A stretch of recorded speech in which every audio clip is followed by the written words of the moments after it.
لا ندق الباب قال ابني هيك وهيك بيه. ثاني يوم اخذناه ورحنا المستشفى.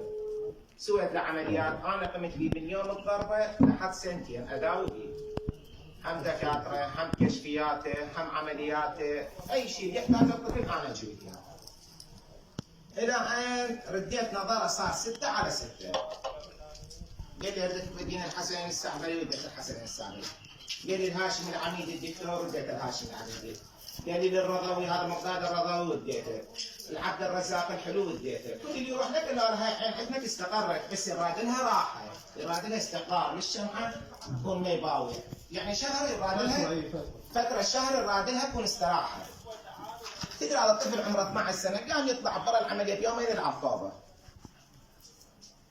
احنا برا ما صارت عينه زينه وصارت 6 على 6، اخذت اخوتي الكبار واخذت شيخنا وابن عمنا حج حمزه ورحنا هذا البيت دقينا الباب عليه. قال له حج حمزه ابن عمي قصر وياك؟ قال له لا ما قصر وياي وكفى ووفى ما عافنا. قال له تحتاج مشي اجيب لكم منو شيخكم؟ قال له احنا ما رايدين مشي. قال له تردون فصول؟ احنا حاضرين. قال له كل شيء ما رايدين واحنا جيران واهل شيء وانتهى وابننا رجعت عينه سالمه. بلا سنه هاي؟ قبل 7 سنين. هذا 16 طبعا. هاي بال 2013 صار سنه